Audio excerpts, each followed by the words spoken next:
We've built a world that practically guarantees that we'll never lose weight. An alarming trend out there in obesity across the US. Sure, junk food is everywhere, but that's just one of the problems. Think about it. Endless distraction and zero downtime. Confusing expert advice at every turn. And we're stressed out from morning till night. Add it all up, it's no wonder so many people give up before they see any real changes on the scale. I've helped people with real life, full-time jobs, families, other responsibilities and commitments lose over 1,000 pounds combined. And time again, I've seen the same 6 reasons to why most people give up on their fat loss journey. In this video, I'm revealing each of those 6 reasons so you can avoid them and make fat loss a lot easier. And trust me, number 6 is something you won't consider when losing weight, but it's the most important if you want to lose weight and keep it off afterwards. It is crucial if you want to stay healthy long term.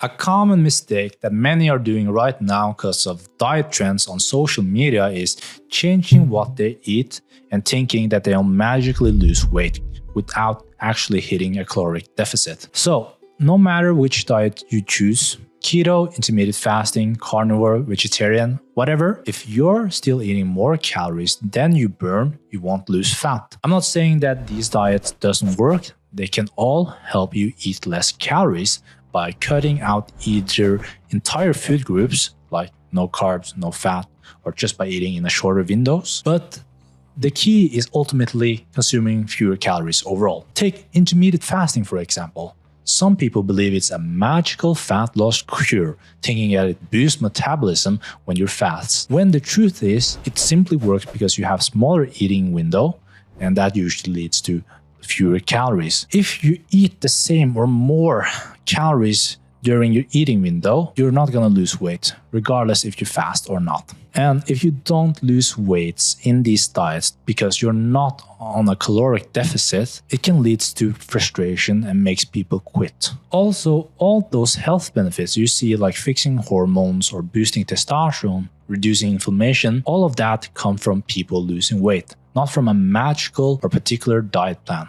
Even though a calorie deficit is bottom line, you should know that not all calories are created equal, especially when it comes to satiety. Mistake number 2 is setting their protein target way too low. Why should you eat a lot of protein when trying to lose weight? Well, it increases satiety and reduces appetite. So protein is more filling than carbs and fat. So higher protein target helps you feel full longer. Protein has also a higher thermic effect of food. That means you burn more energy digesting and metabolizing protein than you would with carbs and fat. And this supports weight loss. Also, protein preserves muscle mass. So when you reach your weight loss goals, you don't want to look like a melted candle. So you need to eat enough protein, also pair it with resistance training, because that will help you keep your muscles or even build muscles when dropping fat. Also, protein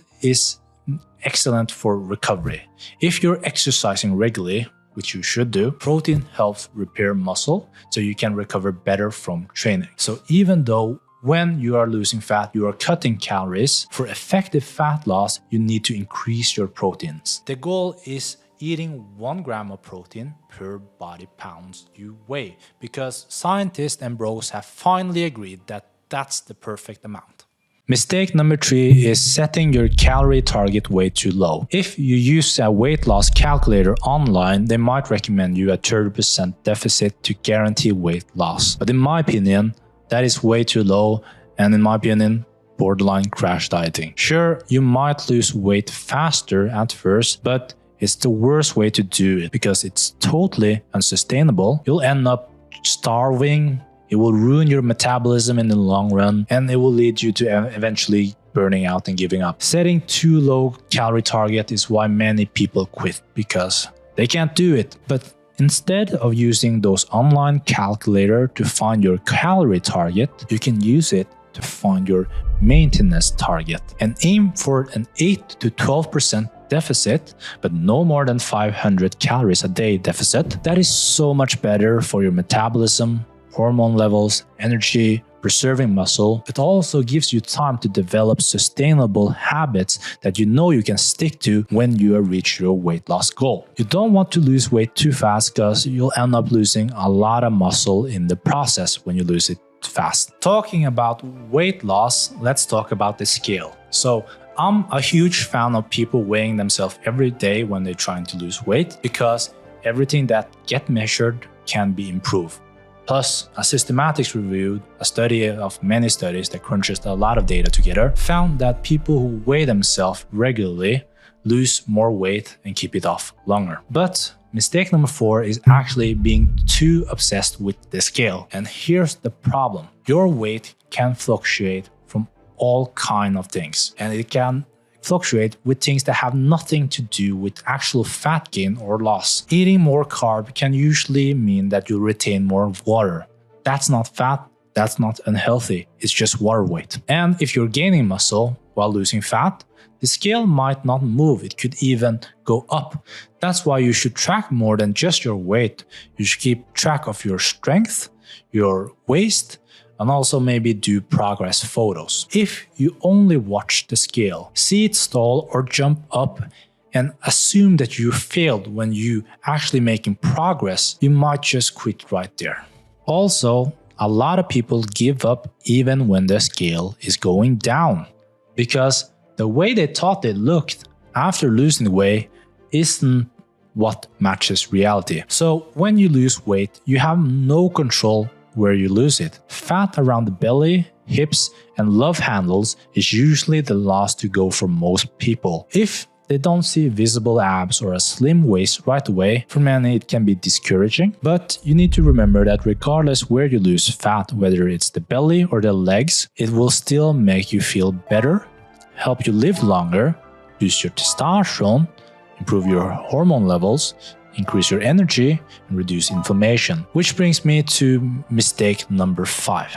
Following these unwritten rules. You see, rules are necessary for society to go around, to keep us safe, and of course, to keep us paying taxes.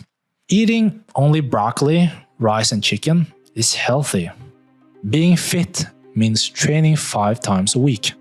Being in shape means having a six-pack. And how we look tells all about our health. Those are examples of unwritten rules. A modern, thriving, safe society can't function without rules. But some of these unwritten rules is fucking screwing up how we should see and approach health and fitness. So let me make this clear. You don't want to have a six-pack. You don't want to get shredded. You don't want to be the thinnest you've ever been. You want balance. You want to feel better, you want less guilt, and you want to have better self-esteem.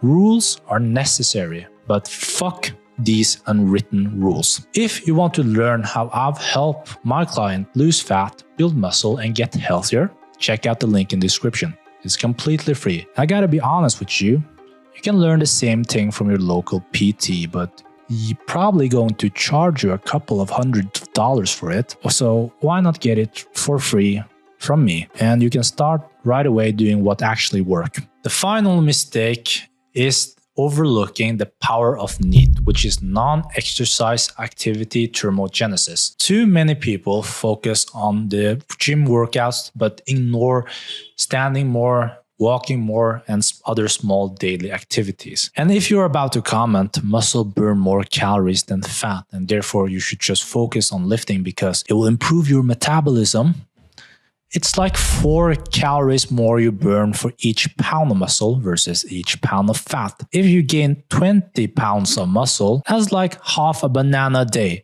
And gaining 20 pounds of muscle takes years and a lot of dedication. When it comes to which type of workout you should do for fat loss, don't think about it. It isn't as important as NEAT. And I'm saying this even though I'm trying to sell you a workout program. The calories you burn during your workout only makes up 5% of your daily calories burned. Another 10 is thermic effect of food, the energy we use to digest food. Meanwhile, NEAT, you fidgeting, walking, taking the stairs make roughly 15% of your total calories burned throughout the day. That is 3 times more impactful than what you do in the gym. And the rest is BMR, which I don't want to go into because we can't really control that too much. I think NEAT has the biggest impact on sustainable fat loss.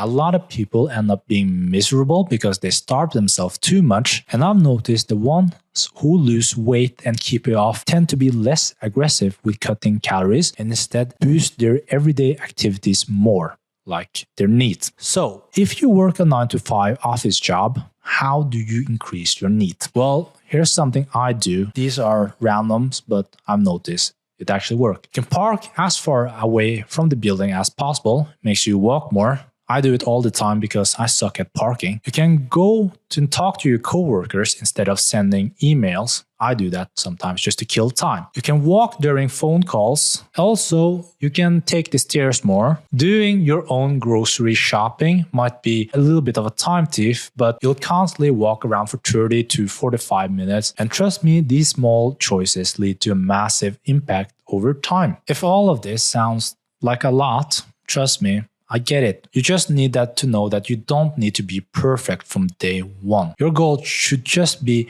a little bit better than you were yesterday, and then you'll see fat loss results. One tip though that helps you get a little bit better every day is starting a consistent exercise routine. Not because it's super effective for fat loss, because it naturally will make you pick better meals, focus more on eating more protein and whole food. Also, over time, it might nudge you into wanting to take more steps or prioritizing your sleep more or cut down on the booze, because you just exercising regularly triggers a lot of chain reactions of good habits for fat loss. If you want to work out regularly and need a plan that actually delivers results though, you can check out this video because I'm creating a workout program in this video that is effective for fat loss, and you can just copy what I'm doing here. Thank you guys so much for watching. I hope you learned something in this video, and I hope I see you over there. If not, I wish you a good day. Cheers.